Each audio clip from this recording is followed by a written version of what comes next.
कहता है, हाँ, मुझे थोड़ा सा फील हुआ था कि वेटर ने किसी के ऊपर वाइन गिराई है। उसकी इस बात पर वैसे रीना का दिमाग तो खटकता है, लेकिन फिर वो इस बात को जाने देखती है और वो उसकी तारीफें करना शुरू कर देती है। पीछे से कैलिन उसको इस तरह करते देख बहुत बहुत ही ज़्यादा उदास मन से उसको देख रहा था, क्योंकि वो उसकी जगह पर अपने आप को देखना चाहता था। वो चाहता था कि रीना उसकी तारीफ करे, और वो खुद ही उसका जवाब अपने आप से ही कह देता है कि मैं इसने से भी इसलिए किया कि ये नेसेसरी था।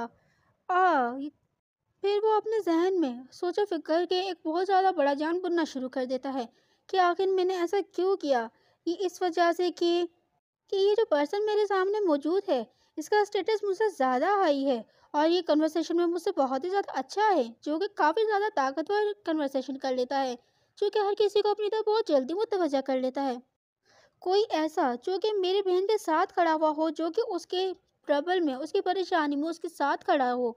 कोई वो पर्सन जो कि मेरी बहन को बहुत ही ज़्यादा अच्छे से कॉन्फिडेंटली प्रोटेक्ट कर सके।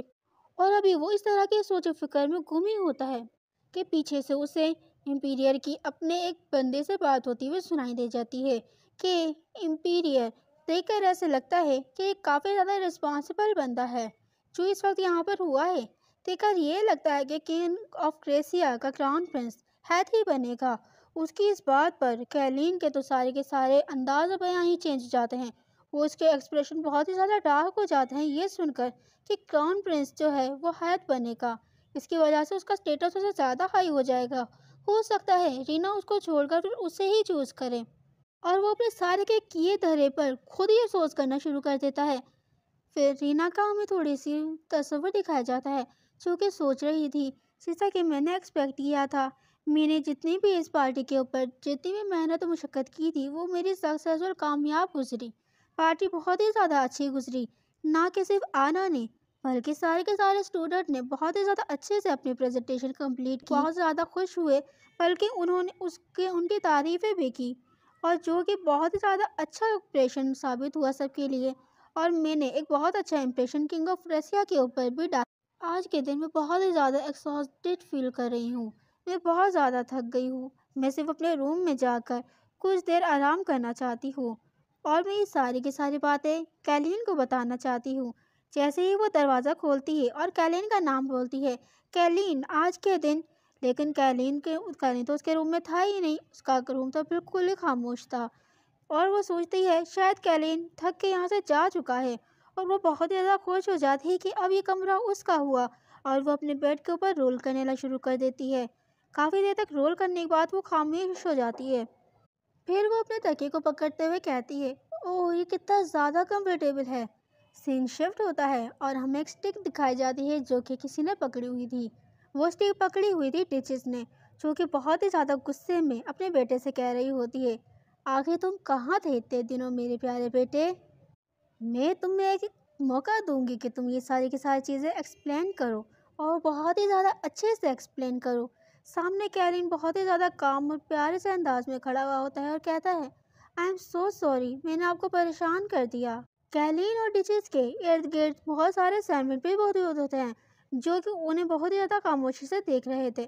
डिचेस स्टिक लिए उसकी तरफ बढ़ती है और कहती है, क्या तुम इस बार कोई एक्सक्यूज़ नहीं दोगे? क्या तुम कोई बहाना नहीं बनाओगे इस बार?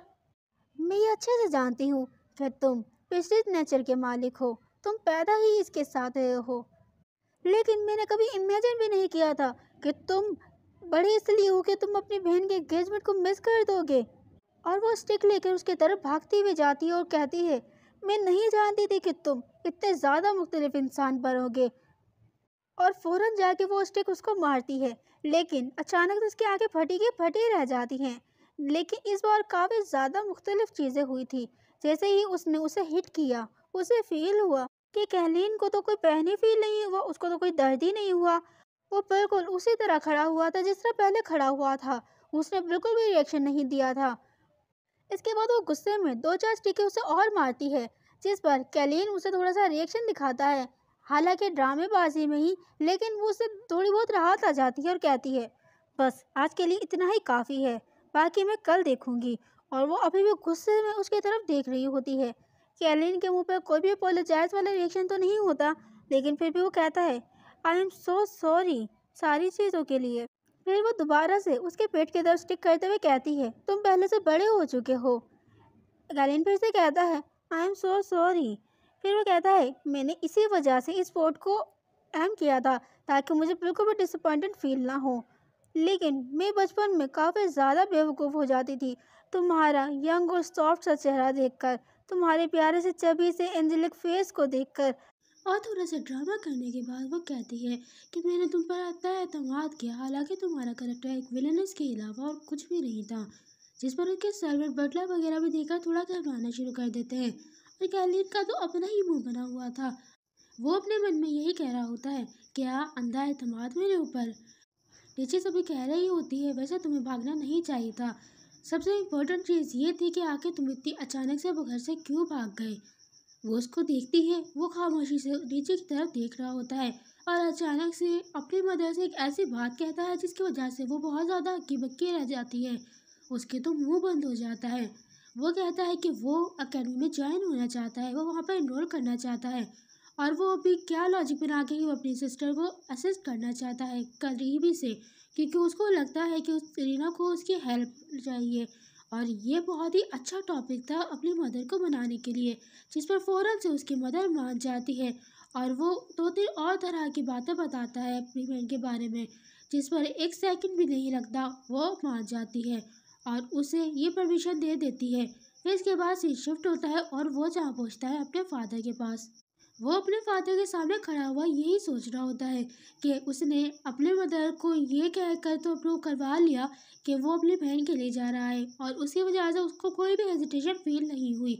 उसने फ़ौरन के फ़ौरन उसको इजाज़त दे दी कि वो यहाँ जा सकता है। लेकिन उसके फादर का किस्सा थोड़ा सा अलग है। उसका फादर उसकी सारी बात सुनकर कहता है, तो तुम 2 साल के लिए जाना चाहते हैं वहाँ पर, लेकिन आखिर तुम क्यों जाना चाहते हैं, तुम किसी और अकेडमी में क्यों नहीं जाना चाहते। कैलन कहता है, नहीं फादर, मैं अपनी सिस्टर को फॉलो करना चाहता हूँ, मैं उसके बात पर फॉलो करना चाहता हूँ। ड्यूक बिना कोई रिएक्शन दिखाए अपने वर्क में बिजी होता है और फिर उसे अचानक कहता है, तो आखिर तुम इतने अचानक से किस जगह पर क्यों पार्टिसिपेट करने की कोशिश कर रहे हो। फिर वो दोबारा से घबराते हुए आंसर करता है, मैं सोशल एक्टिविटीज़ को थोड़ा बहुत एक्सपीरियंस करना चाहता हूँ। उसका फादर अचानक कहता है, क्या सोशल एक्टिविटीज़। और वो मेंशन करते हैं कि आज से पहले तो तुम्हें कभी सोशल एक्टिविटीज़ इस तरह की चीज़ों में कोई इंटरेस्ट नहीं हुआ, तो अचानक क्यों। आज से पहले तो कभी तुमने किसी भी सोशल इवेंट में अपना पार्टिसिपेट नहीं किया है, हालांकि ये हद तक कि तुमने किसी को अपना चेहरा तक नहीं दिखाया है।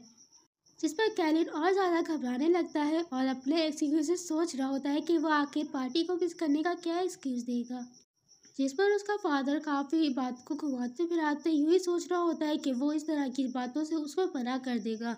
जिस पर वो फिर से अचानक जवाब देता है कि मैं इन चीज़ों के पंगों में नहीं पड़ना चाहता, मैं सिर्फ अपनी एकेडमिक नॉलेज को थोड़ा बहुत बढ़ाना चाहता। ड्यूक कहता है कि अगर तुम्हें अपनी एकेडमिक नॉलेज इतनी ज़्यादा बढ़ानी है तो क्यों ना मैं स्कॉलर्स वगैरह को ड्यूक स्टेट में इन्वाइट कर लूँ। वो जल्दी आ सकते हैं एकेडमी की बदौलत, और इसकी वजह से तुम अदर्स जो नॉवेल्स हैं उनके बच्चों को भी मैनेज करना सीख जाओगे। लेकिन तुम इस तरह के लोग बिल्कुल भी नहीं हो कि तुम बंदों को याद रख सको। और वो ये कहते हुए बहुत ही बुरा मुंह बना रहा होता है। इसके बाद दोनों के बीच में काफ़ी देर तक सन्नाटा छा जाता है। कैलिन को कोई भी रास्ता समझ नहीं आ रहा था कि वो आखिर क्या वजह बताए। फिर वह अचानक से कहता है, मैं अपनी सिस्टर के लिए परेशान हूँ, मुझे ये लगता है कि मुझे उसे उस जगह पर अकेला नहीं छोड़ना चाहिए। जिसकी बात पर ड्यूक भी काफ़ी ज़्यादा इत्तेफाक रखता था। और फिर वो कहता है कि हम कुछ टाइम बाद इसके बारे में सोचेंगे। वो फिर खामोश हो जाता है और वो दोबारा से सोचता है कि आखिर मैं क्या बोलूं। लेकिन उसके कुछ बोलने से पहले ही ड्यूक थोड़ा सा हंसता है और कहता है, वैसे अगर तुम चाहो तो तुम अकेडमी के लिए आज ही निकल सकते हो। लेकिन वो साथ में हंसते हुए उसे एक टास्क भी देता है। वो ये टास्क देता है कि उसे रोज़ाना के बेस पर उसे रिपोर्ट करना होगा, उसकी बैंक की सारी इन्फॉर्मेशन उसको देनी पड़ेगी और सस्पिशियस लोगों पर उसको नज़र रखना होगा जो कि उसके इर्द गिर्द घूम रहे हैं। और सबसे इम्पोर्टेंट टास्क ये था कि वो प्रिंस क्राउन प्रिंस को उससे दूर रखे और उसके ब्रदर को भी, जो कि रीना का मंगेतर है। उसकी इस बात पर कैलीन का तो बस नहीं चल रहा था। अगर उसकी मदर होती तो वो कब का उसे बहस करना शुरू कर चुका होता, लेकिन फादर के सामने किसकी ज़बान चलती है। वो उसकी बात पर राज़ी होते हुए कहता है कि ये बहुत ही ज़्यादा अच्छा आइडिया है। ड्यूक फिर कहता है कि अगर तुम्हें कोई अनयूजुअल कोई भी चीज़ इस तरह की नजर आए तो तुम फ़ौरन के फ़ौरन कोई भी एक्शन ले सकते हो। कैलिन हुक्मदुली करते हुए कहता है, जी बिल्कुल, मैं अपना बेस्ट देने की कोशिश करूंगा। और वो वहाँ से लीव लेने लगता है। लीव लेते ही एकदम से पीछे से उसका फादर उसको बुलाता है और बहुत ही ज़्यादा खौफनाक अंदाज में उसको कहता है कि ड्यूक फैमिली कवर कर लेती है किसी के भी मर्डर को। यानी वो उसको ये कह रहा होता है कि अगर तुम चाहो तो तुम किसी को भी मार सकते हो। मैं तुम्हारे पीछे तुम्हें सपोर्ट करने के लिए खड़ा हूँ। यानी उसको लाइसेंस मिल चुका था जेम्स बॉन्ड की तरह कि वो किसी को भी मार सकता है। उस पर कोई कानूनी कार्रवाई नहीं की जाएगी। और उसके बाद पर वो भी समझ जाता है और अपनी डार्क रेड कलर की आइज लेते हुए वहाँ से निकल जाता है और कहता है कि मैं आपकी बात को बहुत अच्छे से समझ चुका हूँ।